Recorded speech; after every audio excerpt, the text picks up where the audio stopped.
കൂട്ടക്കൊലപാതകങ്ങൾ രാസലഹരിയുടെ സ്വാധീനത്തിൽ അല്ലെങ്കിലും അഫാൻ അതും ഉപയോഗിച്ചിട്ടുണ്ട്. അഫാൻ 1 മാസം മുൻപ് ഒരു തവണ ഉപയോഗിച്ചതൊഴിച്ചാൽ ഇയാൾ പതിവായി രാസലഹരി ഉപയോഗിച്ചതിന് തെളിവ് ലഭിച്ചിട്ടില്ലെന്ന് പോലീസ് പറയുന്നു. ഇതിലുള്ളത് രാസലഹരി ഉപയോഗിച്ചുവെന്ന് കൂടിയാണ്.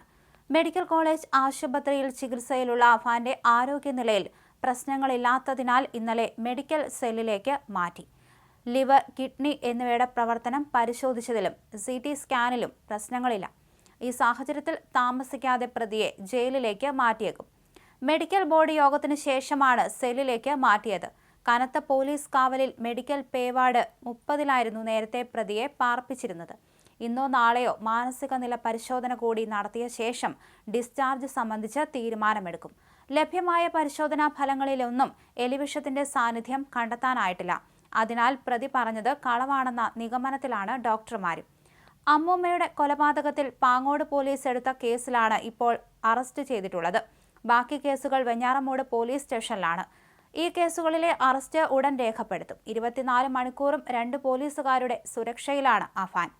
ക്രൂരമായ കൊലപാതകങ്ങൾക്ക് ശേഷം വെഞ്ഞാറമൂട് സ്റ്റേഷനിൽ എത്തിയ അഫാൻ എലിവിഷം കഴിച്ചെന്ന് പറഞ്ഞതിനെ തുടർന്ന് തിങ്കളാഴ്ച രാത്രി 7-ഓടെയാണ് മെഡിക്കൽ കോളേജ് ആശുപത്രിയിൽ എത്തിച്ചത്. ഒരു കൈയിൽ വിലങ്ങിട്ടും കാലുകളിൽ തുണി കൊണ്ട് കെട്ടിയുമായിരുന്നു ആദ്യ ദിനങ്ങളിലെ ചികിത്സ. കഴിഞ്ഞ ദിവസം കാലുകളിലെ കെട്ടഴിച്ചു. ഒരു കൈ കട്ടിലിൽ വിലങ്ങുപയോഗിച്ച് ബന്ധിച്ചിട്ടുണ്ട്.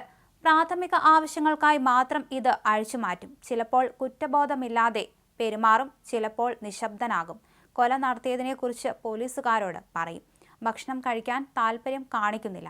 അന്വേഷണത്തിന്റെ തുടക്കത്തിൽ ചികിത്സയോടും സഹകരിച്ചില്ല, പിന്നീട് സഹകരിച്ചു. ഫോറൻസിക് പരിശോധനാ ഫലത്തിന്റെ അടിസ്ഥാനത്തിൽ പ്രതി വിഷം കഴിച്ചിട്ടില്ലെന്ന് ഉറപ്പിക്കുകയാണ് ഡോക്ടർമാർ. തലച്ചോറിൽ രക്തസ്രാവം ഉൾപ്പെടെയുണ്ടോ എന്ന് അറിയാൻ പ്രതിയെ CT സ്കാനിന് വിധേയമാക്കി. അതിലും പ്രശ്നങ്ങളില്ല.